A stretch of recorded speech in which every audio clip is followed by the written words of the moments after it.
오늘 저희 예수교회 주신 말씀 사도행전 2장 1절로 4절까지를 읽겠습니다. 사도행전 2장 1절에서 4절까지를 읽겠습니다. 한 목소리로 읽습니다. 시작. 오순절 날이 이미 이름에 저희가 다 같이 한 곳에 모였. 호련히 하늘로부터 급하고 강한 바람 같은 소리가 있어 저희 앉은 집에 가득하며 불의 혀같이 갈라지는 것이 저희에게 보여 각 사람의 위엄에 저희가 다 성령의 충만함을 받고 성령의 말하게 하심을 따라 다 방언으로 말하기 시작하더라. 아멘. 오늘은 오순절의 선물이라는 제목으로 하나님의 말씀을 증거하겠습니다. 제자들이 지금까지 알고 있었던 예수님은 선지자나 예언자, 선생님과 같이 자신들보다 조금 더 나은 사람, 인간 예수였습니다. 그런데 그 예수가 중력의 지배를 받지 않고 중력을 거슬러서 하늘로 올라가시는 것을 두 눈으로 똑똑히 목격한 그 다음 날서부터 제자들은 자신들이 알고 있었던 그 예수가 천지를 지으신 하나님이시라는 것에 대해서 조금씩 눈을 떠가기 시작합니다.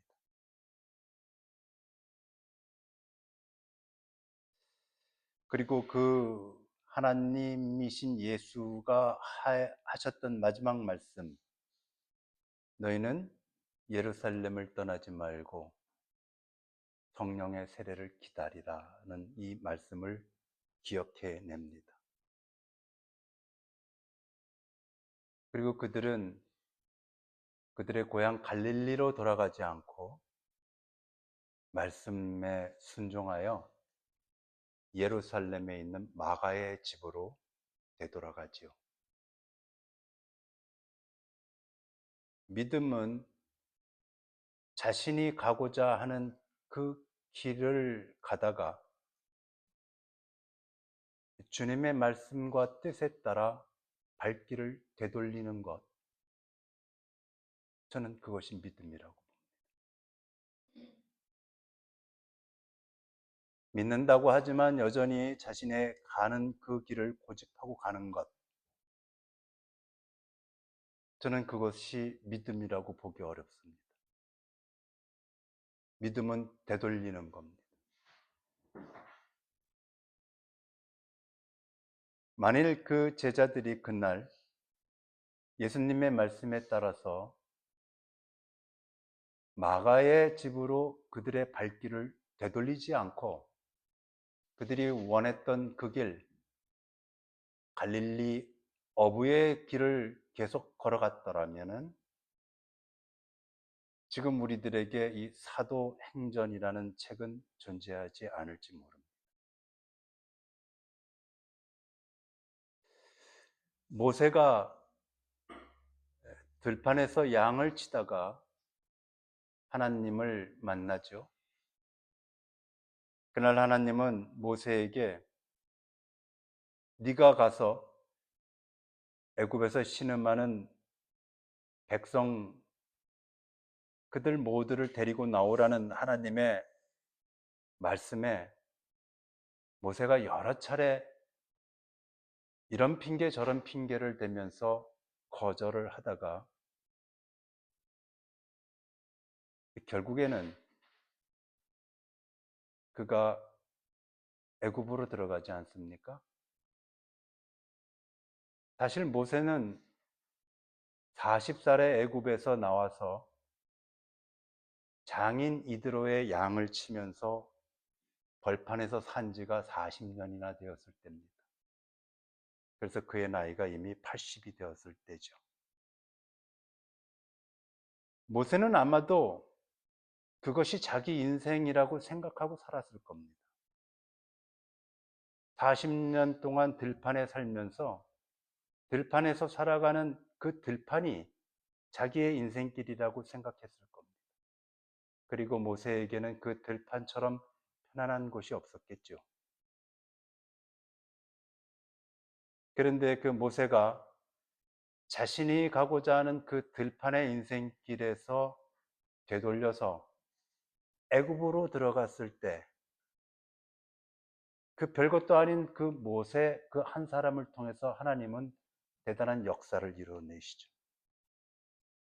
믿음은 내가 걷는 그 길 위에서 돌아서는 순간 그가 누구든지 하나님은 그 사람에게 크게 역사하십니다.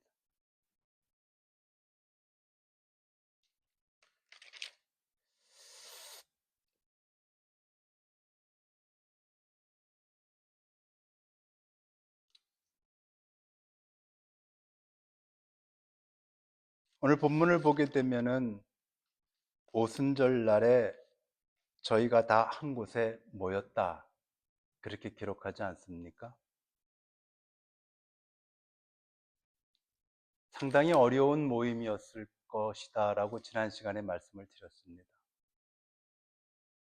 2000년 전의 가옥 구조를 생각을 해본다면은 마가의 집이 아무리 크다고 한들 120명이 그 한 집에 모여서 함께 생활을 한다는 일은 상상만 해도 끔찍한 일이죠.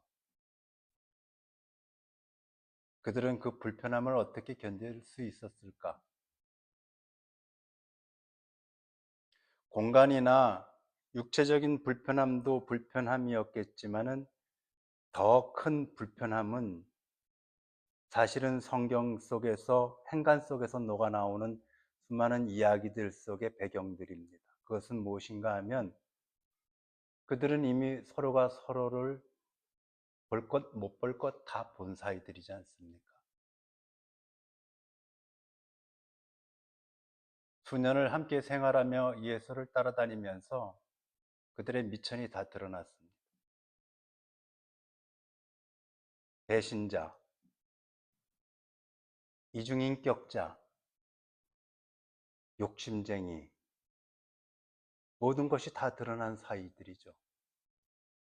그렇게 되면은 거꾸로 모였다가도 헤어지고 떨어져 나가는 것이 우리네 보통 사람들의 이야기지 않습니까? 그렇게 서로를 잘 알고 상처를 주고받은 사람들이 어떻게 다 같이 한 곳에 모일 수 있었을까? 이거 신기하지 않습니까, 여러분? 저는 이게 참 신기합니다. 어떻게 그들이 육체적, 공간적, 환경적 불편함은 둘째 치고라도 서로 주고받은 상처와 서로 볼 것 못 볼 것 다 본 그 사이의 사람들이 도대체 무슨 감정으로 뭐 나올 게 있다고 그렇게 다 모여 있을까, 이렇게 120명이. 그 비결은 어디에서 나온 것일까 하는 거죠.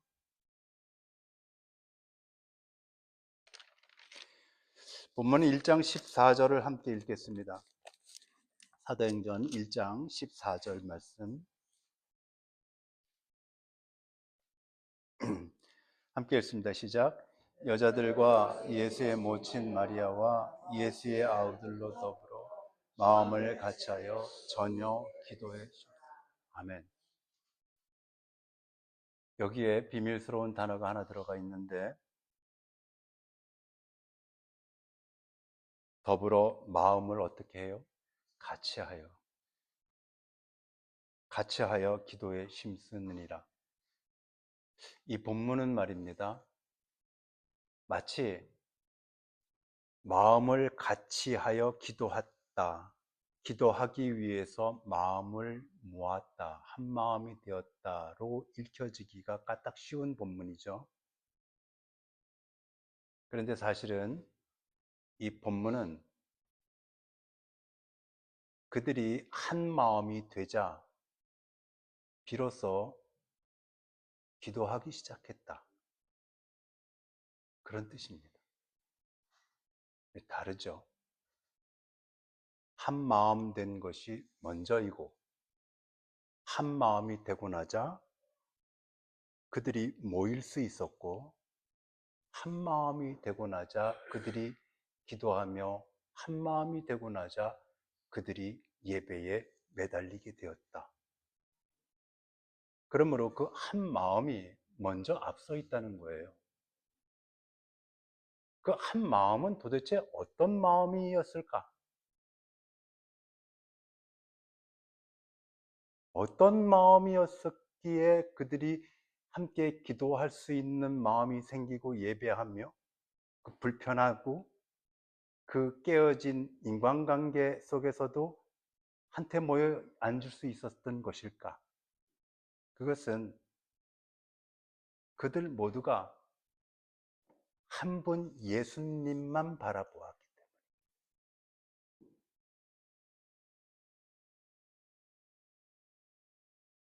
그들의 모든 시선이 오직 한 분 예수님에게만 모여져 있었기 때문에 비로소 그들은 기도하고 싶은 마음이 생겼고, 기도를 붙들을 수 있었고, 예배를 드릴 수 있었고, 비로소 그들은 서로 껴안을 수 있고 한테 모여 앉을 수 있었던 것입니다. 우리가 지난 시간에 고린도 전서를 꼼꼼히 살펴봤습니다만은, 고린도 교회야말로 깨지고 찢어지고 갈기갈기 흩어진 교회였지 않습니까? 그 엉망이 된 교회에 주님은 바울을 통해서 가장 핵심적인 말씀 한 줄을 들려주시게 하는데, 그 말씀이 바로 어디에 있는 말씀이냐면 고린도전서 1장 10절에 보면, 제가 읽어드릴 텐데 이런 말씀이 있어요. 형제들아, 내가 우리 주 예수 그리스도의 이름으로 너희에게 권하노니 다 같은 말을 하고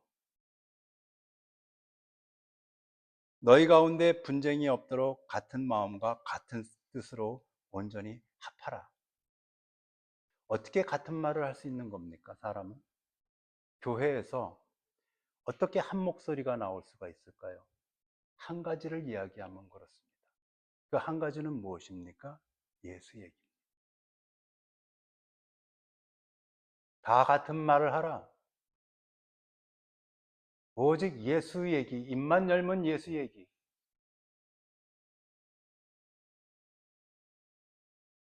분쟁이 없도록 같은 마음과 같은 뜻으로 온전히 합하라. 같은 마음과 같은 뜻.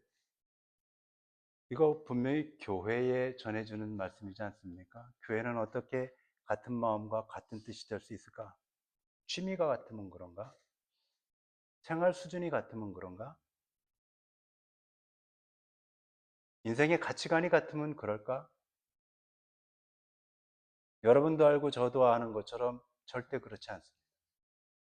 그것 갖고 교회는 하나 되거나 너와 내가 하나 되지 않습니다. 오직 하나, 한 분 예수님만 바라볼 때 그렇습니다.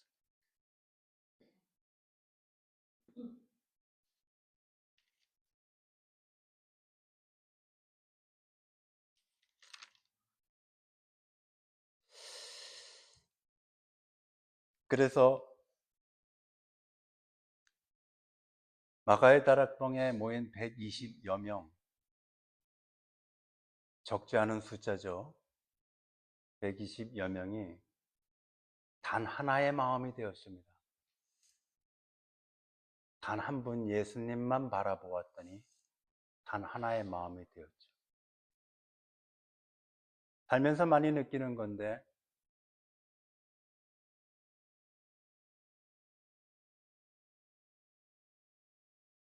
그토록 젊은 날에 죽고 못 살던 친구들, 예수 믿고 살면서 나이가 들어가면서 그냥 그냥 친구였습니다.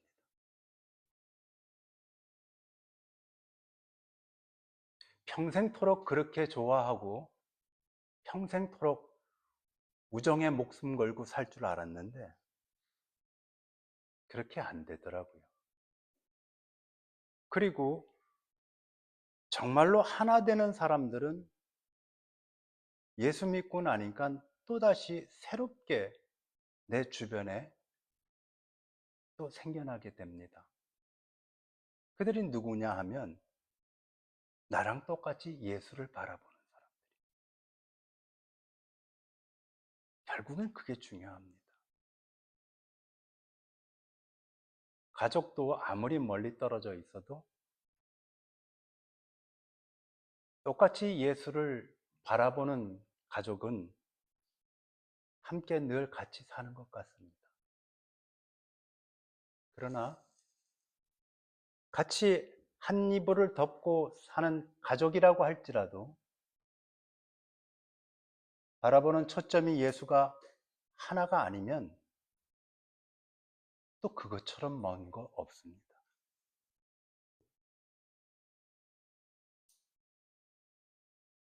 한 마음, 한 눈으로 예수를 바라본다는 것이 이것은 신앙과 믿음을 떠나서 온 인생에 적용이 되는 매우 소중한 일이다 하는 것을 알게 됩니다.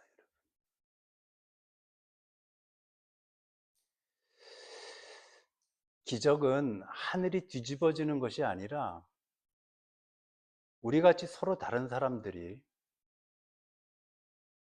한 마음, 한 초점으로 예수를 바라보는 것, 그리고 예배 드리는 것, 이 자리가 기적인 것.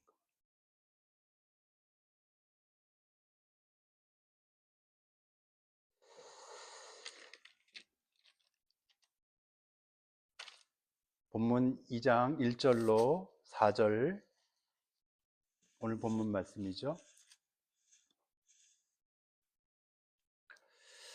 2장 1절, 오순절 날이 이름에 저희가 다 같이 한 곳에 모였더니 호련히 하늘로부터 급하고 강한 바람 같은 소리가 있어 저희 앉은 온 집에 가득하여.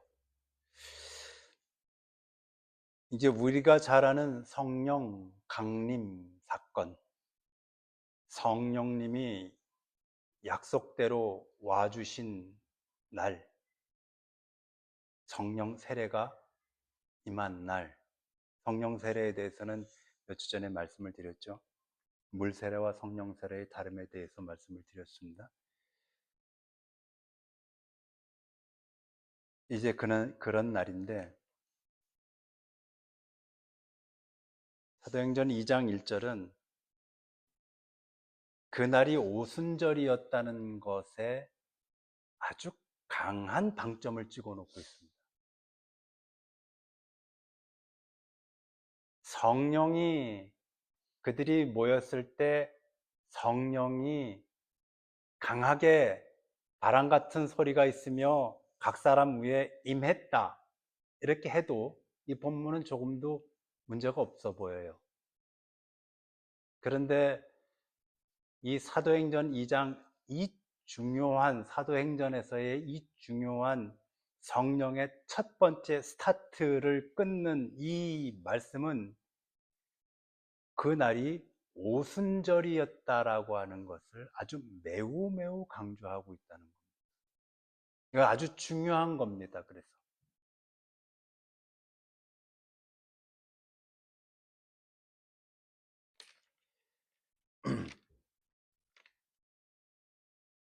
오순절 날 성령이 임했기 때문에, 그리고 그것을 강조하고 있기 때문에 오순절에 대해서 잠시 짧게 말씀을 드리면, 우리의 기억을 출애굽, 그 옛날 구약 시대로 되돌려야 합니다. 우리가 너무 잘 아는 사건이죠. 애굽에서 백성들이 모세와 함께 탈출하던 날 밤, 그 전에 하나님께서는 너희 각 집마다 어린 양을 잡아서 그 어린 양의 피를 너희 집 대문, 문설주와 임방, 위아래라고 치죠. 어린 양의 피를 발라라. 그러면 죽음이 애굽을 휩쓸고 지나갈 때 그 피를 보면 너희 집을 어떻게 하리라? 넘어가리라 해서 6월절이지 않습니까? 그러면 오순절은 그 6월절로부터 50일째가 되는 날입니다. 그래서 오순절입니다. 공교롭게도 오순절은 예수님이 부활하시고 50일째가 되는 날이기도 합니다. 뭔가 연관성이 느껴지시죠? 생명의 날이라는 것이죠. 성령이 오순절날 임했습니다. 그럼 왜 오순절날 성령은 임할까? 365일 혹은 많은 날들 중에 유대인의 가장 큰 명절이라고 하는 이 오순절에 왜 성령은 하필 그날에 임하고 그 임한 오순절 날에 대해서 사도행전 2장은 분명히 기록하고 나가는 것일까? 우리로 하여금 읽게 하시는 것일까? 오순절은 한 해 농사를 지은 백성들이 그들의 손에 첫 곡식, 밀과 보리를 들고 하나님 앞에 나가서 제사 드리는 날입니다.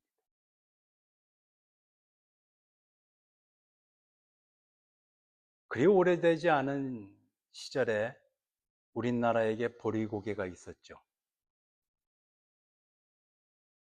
요즘 젊은이들은 그게 무슨 말인가 할 것 같습니다만은 우리만 해도 아는 분들 계시지 않습니까? 경험해 본 분들도 계시죠. 해마다 4월에서 5월, 6월 초까지 견디기가 어려웠었던 그 시절, 겨우내 먹을 것은 떨어지고 첫 보리 싹이 나와서 싹이 나오기까지의 그 시절,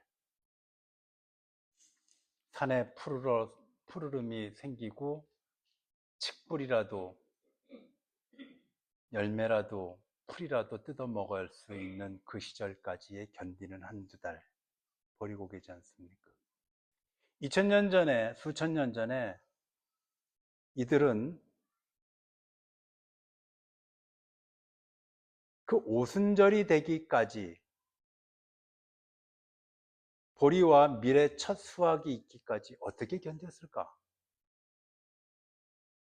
얼마나 배고픔이 많았을 것이고 얼마나 굶어 죽는 사람들이 많았겠습니까, 여러분?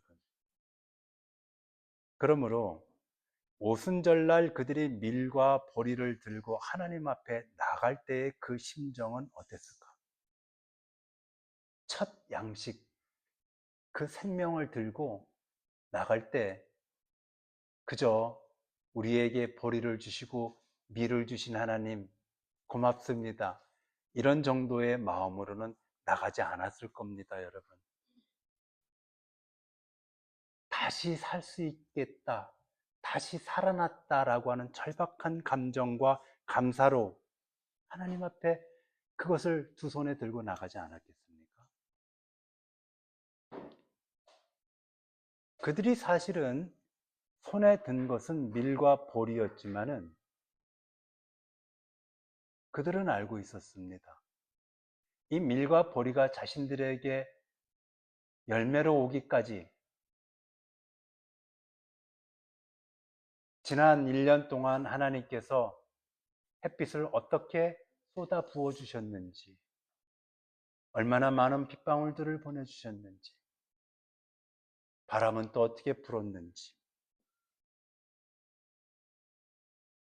그 모든 것들이 하나님이 주신 선물이 아니면 지금 내 손에 들려진 이 밀과 보리라고 하는 선물은 존재하지 않았다 하는 것을 2000년 전 그 지혜로운 백성들은 알고 있었어요. 우리는 똑똑할지 몰라도 하나님에 대해서 현대인들은 그다지 지혜롭지 못합니다. 많이 똑똑할 겁니다, 그들보다는. 그러나 똑똑하다고 하나님에 대해서 깊은 감사를 갖고 살지는 않는 거죠.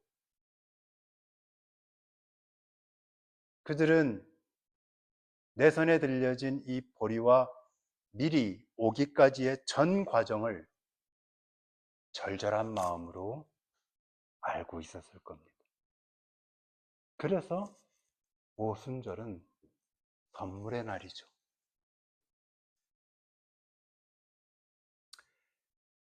그것뿐이겠습니까? 여러분 같으면 그 밀과 보리를 들고 무슨 생각이 들겠습니까? 밀과 보리를 수확하던 그날, 이제 이 밀과 보리로 저 어린 자식들을 먹일 수 있고 가족이 함께 식탁에 둘러앉을 수 있으며 얼마나 수많은 감회가 있었겠습니까? 그 밀과 보리 한 줌 속에 담겨진 하나님이 주신 그 선물이라는 것이 얼마나 어마어마하냐 이거죠.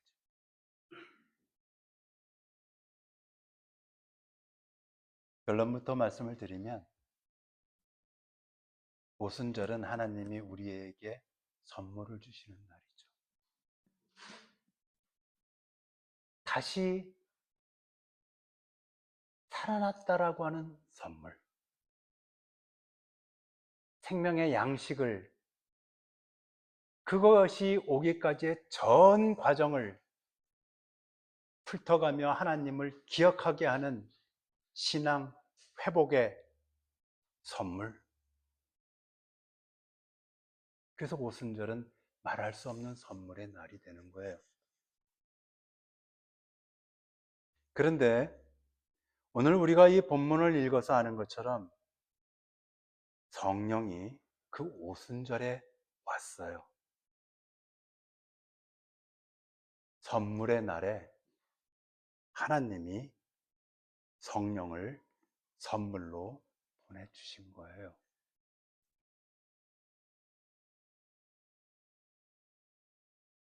성령이 어디에 임했는가?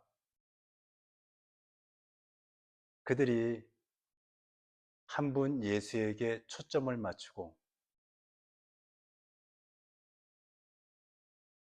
도저히 모일 수 없는 사람들이 한 자리에 모여서 기도할 마음이 생기고 예배드릴 마음이 생기고 찬양할 마음이 생겨서 오직 하늘로 올라가신 그 예수를 그리워할 때 그 자리에 성령이 임했어요. 칠러콩 펄러콩 너 따로 나 따로 내가 살고 싶은 대로 이리저리 원하는 삶을 살아가는 자에게 성령은 임하는가? 저도 잘 모르겠어요.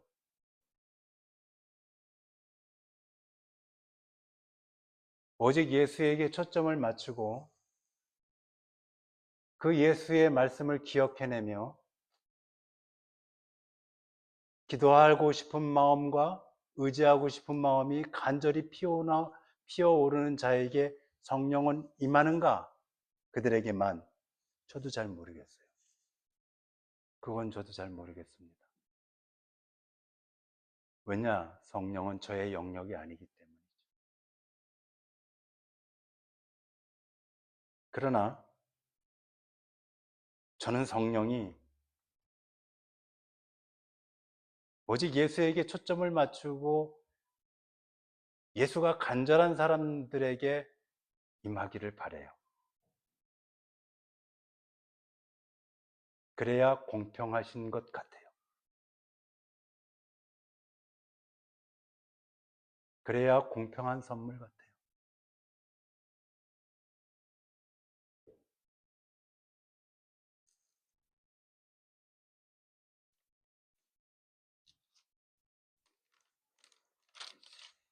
마가의 다락방에 120명이 모여서 예수의 이름을 부릅니다. 교회죠. 지난 시간에 말씀을 드렸죠. 바로 이 부분, 이 지점이 우리가 알고 있는 지상의 첫 교회의 모습이라고. 그래서 오순절날 하나님은 이 세상에 우리들에게 교회를 선물로 주신 겁니다. 그래서 오순절날 성령이 임하는 거예요. 많은 대부분의 성도님들이 성경 읽기에 익숙하지 않으시기 때문에 그러시겠지만, 사도행전 2장에 이 유명한 성령 강림 사건, 소위 말해서 이것을 성령이 강하게 각 사람에게 임하니 그들이 방언을 하기 시작했다에 많은 관심을 두고 그것을 기억하는 경우들이 대부분이신 걸로 제가 알고 있는데, 사도행전 2장의 이 말씀에 신학적인 깊이를 가지고 바라보면 바로 이 지점에서 우리가 발견해야 될 것은, 오순절날 성령이 강하게 120여 명의 사람들에게 임하여 그곳이 교회가 되게 하셨다. 이것이 사도행전 2장에서 우리에게 주시는 메시지. 우리는 이 본문 속에서 방언을 발견하는 것이 아니라 이 본문 속에서 무엇을 발견한다? 교회를 발견한다. 그리고 나서 사도행전 2장에서 드러난 성도들의 행위와 언어와 모습들을 보면서, 아하, 교회라는 것은 바로 이런 것이구나 라고 하는 교회의 원형도 또 보게 됩니다. 교회의 틀, 여기서 벗어나면 그거 이상한 교회 되는 겁니다. 아주 짧은 본문들이고 교회라고 하는 단어가 전혀 기록되어 있진 않지만, 그러나 읽고 묵상하고 읽고 또 묵상하고 하다 보면 교회의 모습이 그려지고, 이 속에서 교회가 된 사람들의 웅성거림이 들린다 말씀이죠. 그래서 오순절날 성령이 임하며 우리에게 첫 번째 교회를 선물로 우리들에게 주셨어요. 교회는 선물입니다. 교회는 예배드리기 위해서 들락거리는 것이 아니라 교회는 선물이라서 교회에 몸둔 자들은 그 선물을 가져갈 권리가 있습니다. 여러분들을 위해서, 저를 위해서 하나님이 교회라고 하는 선물 보따리를 주셨어요. 그 선물 보따리를 헤쳐보면은 신기한 것들이 들어있습니다. 많은 학자들은 그것을 교회의 5가지 원리, 7가지 원리 등등 여러 가지 신학적으로 해석하고 정리해 놓은 것들이 많이 있어요.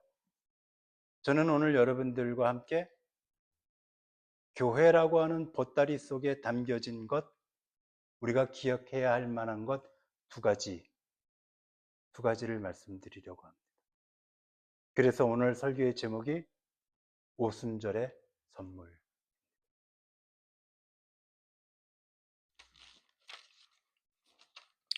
첫 번째는 우리가 잘 아는 코이오니아, 성도의 교제죠.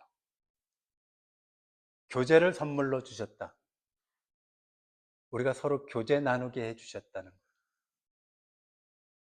사도행전 2장 42절에서 47절까지 말씀,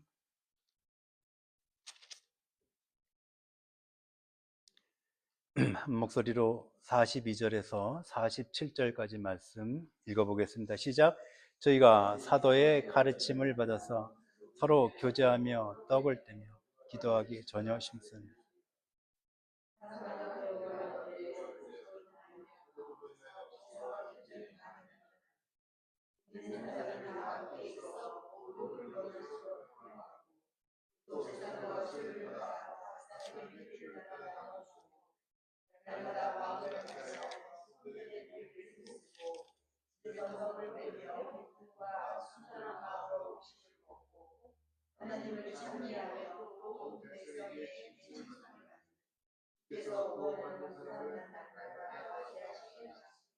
아멘.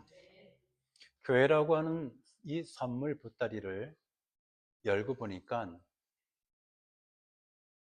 하나님께서 우리에게 어떤 선물을 주셨는지 제일 첫 번째가 코이오니아, 서로의 교제하고 나누는 선물을 주셨다는 거예요. 그게 선물인가? 그게 선물이냔 말이죠. 사도행전 속에서 바라보는 교회라는 선물은 다니는 교회가 아닙니다.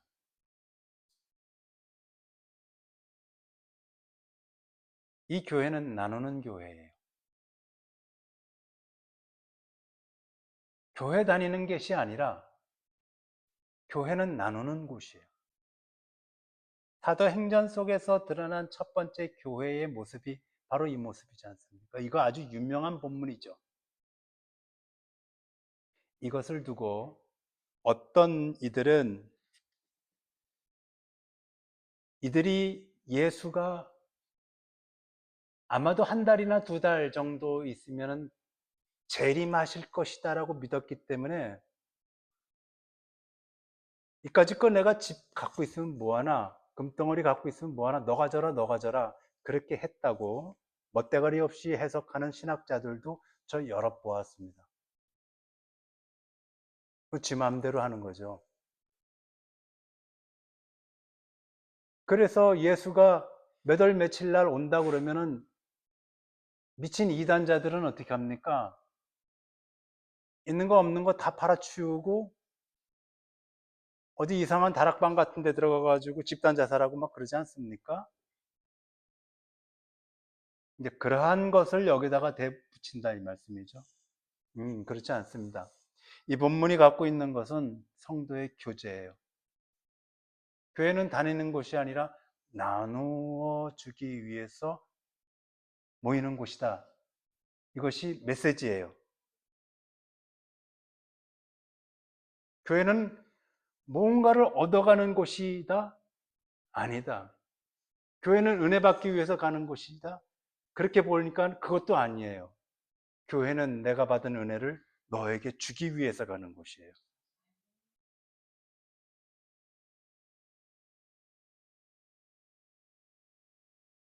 뭐든지 얻고자 함이 아니라 뭐든지 내어주기 위해서 가는 곳이다.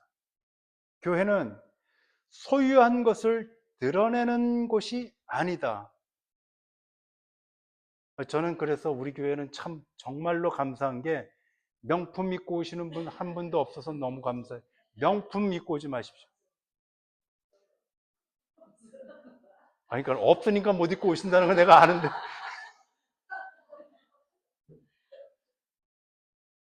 저 명품이 나이키 신발.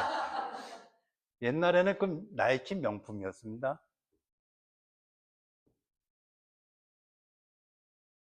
소유한 것을 드러내려고 오는 자들,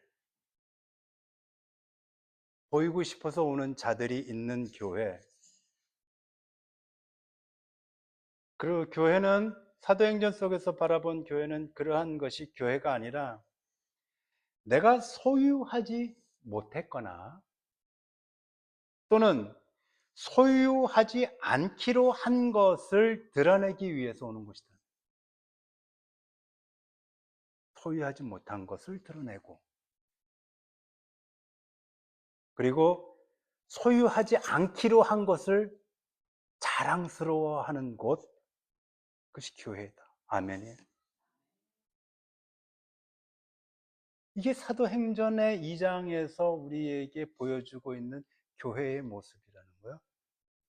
근데 우리가 지금 우리 예수교회 아닙니다.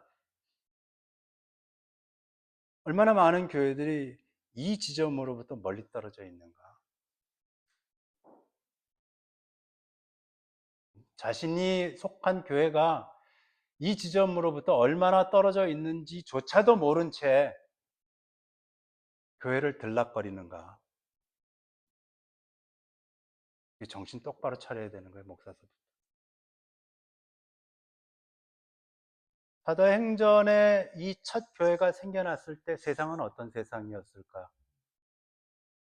요즘 세상과 다르지는 않겠죠. 사도행전에 이 교회가 처음 생겨났을 때의 세상은 로마가 지배하던 세상이었지 않습니까? 로마는 온 세상을 다 집어삼키려고 달려들던 자들입니다. 온 세상을 다 소유하려고 했었던 자들. 그래서 로마는 굶주린 사자요, 사탄의 아우성입니다. 별것 없습니다. 그 실체를 들어가 보면 로마가 아무리 화려하고 대단한 문화와 수백 년의 그 로마의 평화를 누린 제국이었다 할지라도 그것을 파고 들어가 보면 그것은 결국에 굶주린 사자요 사탄의 아우성일 뿐이에요. 소유의 욕구에 둘둘 말린 곳이죠. 이 초대교회가 바로 그 로마라고 하는 곳에 생겨났다는 것은 우리에게 대단한 의미를 가져다 줍니다. 아, 전혀 다른 세상이 생겨났구나. 우리가 알고 있는 세상과 전혀 다른 세상 한 점이 예루살렘 마가의 다락방에 찍혔구나. 이것이 교회예요.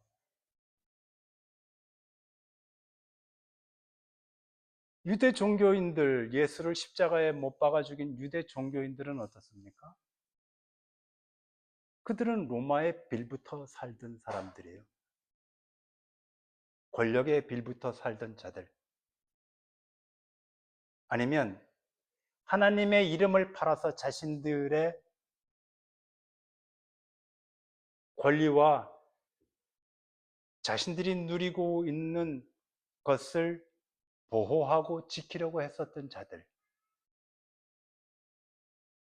그러한 자들이 버글거리는 세상에 그들과는 정반대가 되는 세상, 그들이 달려가는 것과는 정반대의 길로 달려가는 자들, 그게 교회라는 거죠.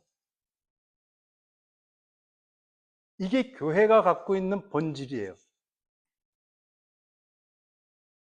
그래서 예배당을 드나들고 교회에 속한 자들은 자기가 어디에 속해 있는가에 대해서 본질적인 의미에 대해서 분명히 이렇게 알고 있어야 돼요. 그래야 예배당을 드나들고 교회를 다닌다고 하면서도 헛짓을 하지 않는 거죠.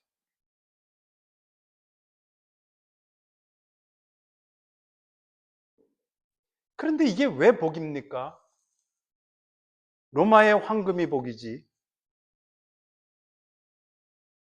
소유가 복이지, 소유하지 못하거나 소유하지 않기로 한 것, 그것이 자랑스러운 것이 왜 복이냐?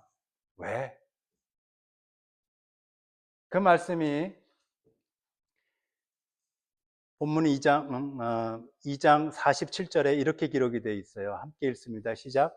하나님을 찬미하며 온 백성에게 칭송을 받으니 주께서 구원받는 사람을 날마다 더하게 하시느니라. 아멘. 이래서 복이라는 겁니다.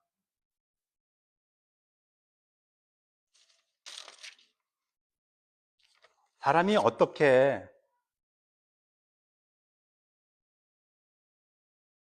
46절도 읽어야겠네요.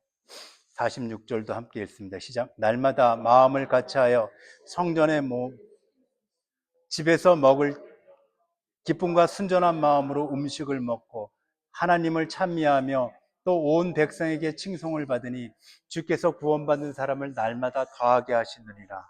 아멘. 사람이 어떻게 하면은 기쁘고 순수한 마음으로 살 수 있습니까?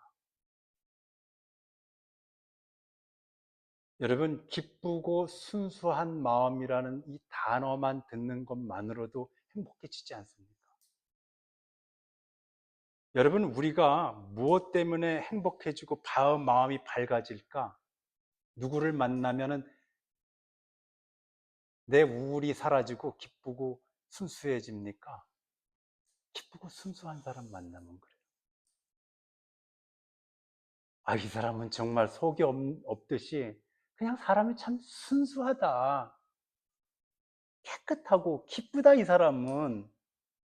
흔히들 당신은 참 영혼이 맑은 것 같아요 라고 말하는 그런 기쁘고 순수한 사람 말입니다. 그 사람을 만나면 여러분 신경질 나요? 아니면 기쁘고 순수해져요? 기쁘고 순수해지지 않습니까? 저는 이 세상에서 제일 우리 가족이 막 웃네.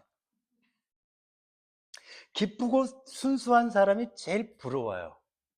순수한 사람이 부러워요. 저는 정말로 그게 안 돼요. 이건 뭐 어쩔 수 없어요. 여러분 보시기에도 저를 보면 신경질 날지도 몰라요. 기쁘고 순수한 사람. 근데 사람이 어떻게 기쁘고 순수해지겠느냐? 또 하나, 하나님을 찬미하며 온 사람들에게 칭송을 받으니. 사람이 어떻게 살아야지 하나님을 기쁘고 순수한 마음으로 노래 부를 수 있어요? 네? 저는요, 우리 예수교회가 찬양하지 않습니까? 때때로 몸도 마음도 피곤해서 앉아서 찬양을 하다가 제 마음이 정말로 기쁘고 순수해질 때가 있어요. 찬양이 나를 치유하기 시작하는 거죠. 아마 그런 건 많이 느끼실 거예요. 어떻게 사람이 기쁘고 순수한 마음으로 찬양, 노래를 하느냐, 이것처럼 행복하고 이것처럼 복된 것이 도대체 어디 있습니까, 여러분? 뭘 가지면 이런 걸 할 수 있어요? 어디를 가면 이런 걸 할 수 있습니까?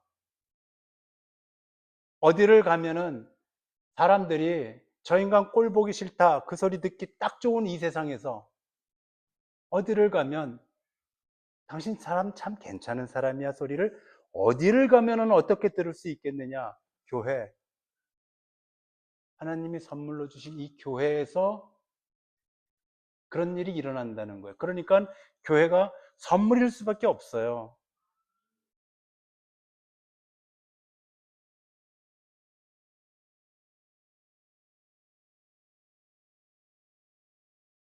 나의 것을 너에게 준다. 아낌없이 준다. 탐색함 없이 단위로 다니는 교회가 아니라 주기 위해서 다니는 교회. 사도행전의 그들처럼 살아갈 때 하나님이 우리에게 기쁘고 순수한 마음, 하나님을 노래할 수 있는 마음 주신다는 거예요.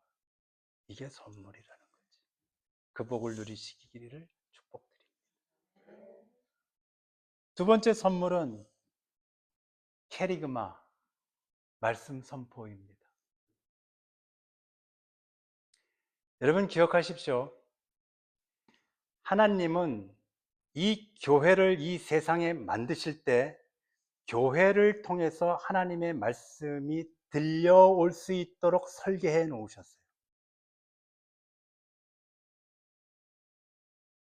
처음 듣는 말씀이신가 보다. 교회를 통해서 하나님의 말씀이 들려오도록 설계해 놓으셨다.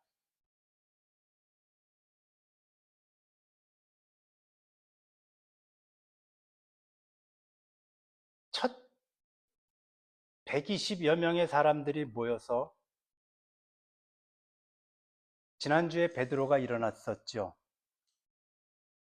우리들 중에 시편 69편, 시편 169편 내서 다윗의 입을 통하여 하나님께서 예언하게 하시되 우리들 중에서 한 사람을 더 뽑아 제자 12명을 채워야 한다.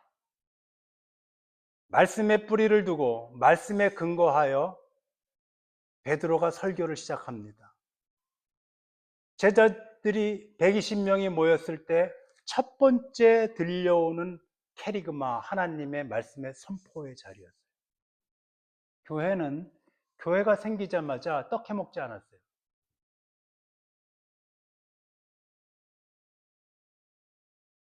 교회가 생기자마자 사도행전의 교회를 보면 제일 첫 번째 나타나는 현상이 있었는데, 그것은 바로 말씀의 선포가 시작이 되었다는 것.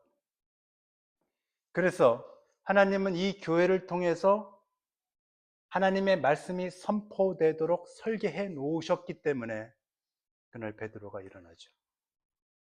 이제 3장으로 넘어가면은 베드로는 시편과 구약의 요엘서를 넘나들면서 아주 방대한 양의 하나님의 말씀을 캐리그마 선포하기 시작해요. 어디서? 교회에서. 그러므로 하나님은 이 교회에 무슨 선물을 주셨는고 하면, 하나님의 말씀이 선포되는 말씀이 들려오게 하는 곳으로 교회를 선물로 주셨다.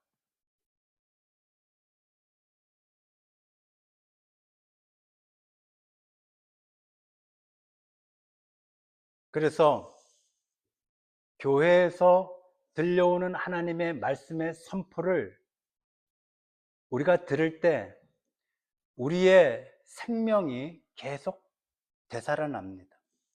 식물을 키워도 여러분, 며칠에 한 번, 일주일에 한 번 물을 줘야 그것이 살지 않습니까? 생명을 가진 우리도 동일합니다. 매주마다 우리를 모아서 하나님께서 말씀을 선포하게 하세요. 성경을 읽는 것이 말씀의 선포이기도 하지만, 말씀을 풀어서 선포하는 것이 또한 선포입니다. 예수께서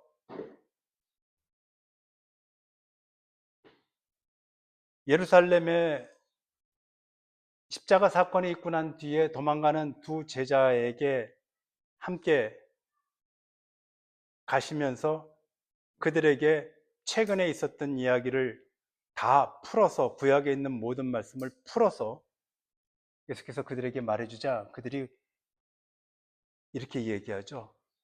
우리가 그 말씀을 들을 때 우리의 가슴이 뛰지 않더냐. 이게 선포예요.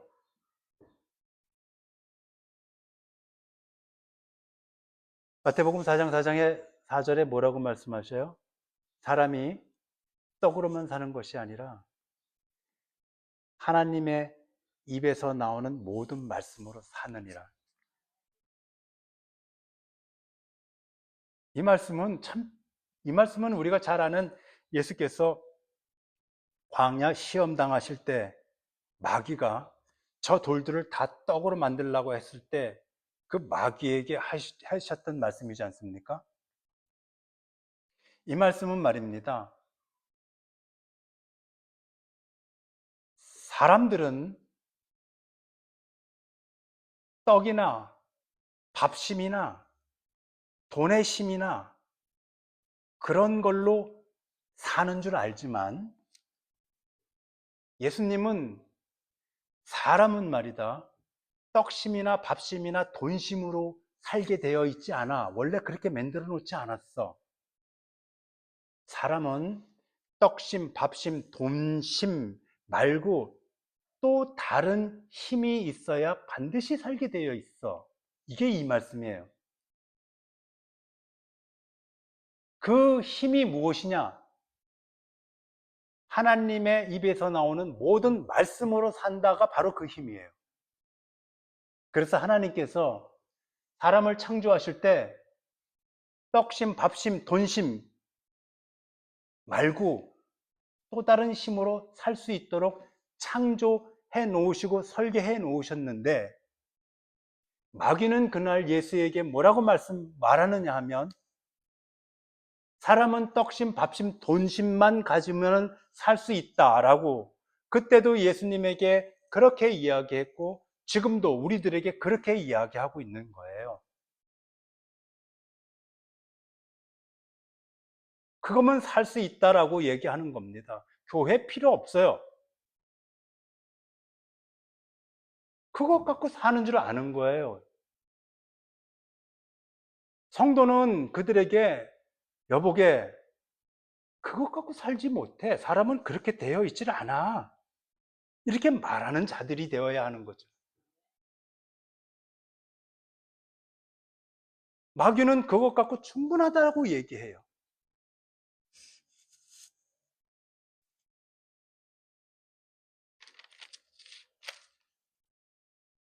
구약의 아모스 8장 11절에 이렇게 말하죠. 사람이 양식이 없어 배고픈 것이 아니고 뭐요? 물이 없어서 목마른 것이 아니란다. 기막힌 말이죠. 조금 전에 제가 마태복음 4장 4절에서 드린 말씀과 같은 거예요. 사람은 말이야 밥을 많이 먹어도 배고파. 왜 그런지 알아? 사람은 원래가 그런 존재야. 밥 많이 먹으면 배부르고 그럴 것 같으지? 아니야. 하나님이 그렇게 만들지 않았어. 밥 말고 뭔가를 또 먹어야 돼. 사람은 말이지, 마시면 갈증이 해결될 것 같으지? 마셔봐. 갈증이 해결되더나? 아니야. 사람은 마셔야 되는 것이 또 있어. 아모스 8장 11절 말씀. 왜 아멘 안 하세요, 여러분?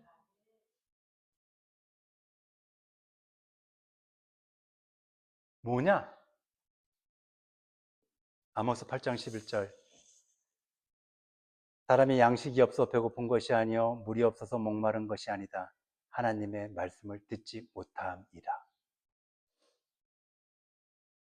하나님의 말씀을 듣지 못하면 인생의 허무, 고독, 외로움, 절망, 불안, 초조 이 모든 것으로부터 벗어날 재간이 없다는 겁니다. 핵심은 무엇입니까?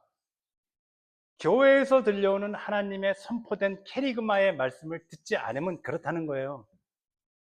주일 성수하라는 말씀 아닙니다. 하나님이 교회를 통해서 말씀을 선포하도록 설계해 놓으셨다는 것을 말씀드리는 거예요. 이것이 오순절날 우리에게 주신 선물 교회, 그리고 그 교회라고 하는 포장지를 열어보니까 들어있는 두 가지의 선물입니다. 성도 여러분, 하나님이 주신 이 선물 예수 교회에서 마음껏 행복하시고 마음껏 생명을 누리시기를 축복해 드립니다. 기도드리겠습니다.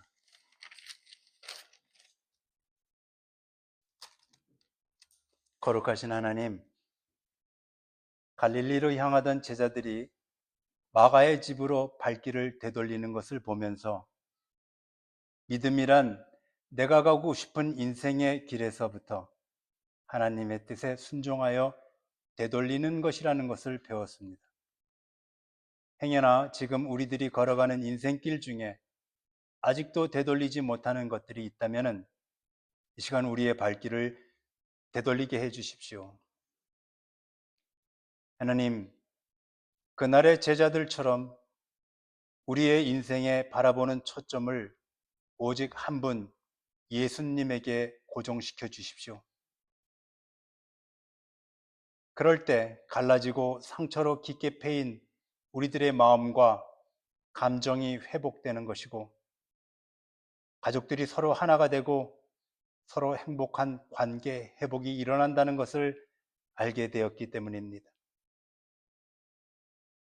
오순절에 보리와 밀을 선물로 주셨던 하나님, 그 하나님은 우리들에게 보리와 밀이 가득한 생명 양식 되는 교회를 선물로 주셨습니다.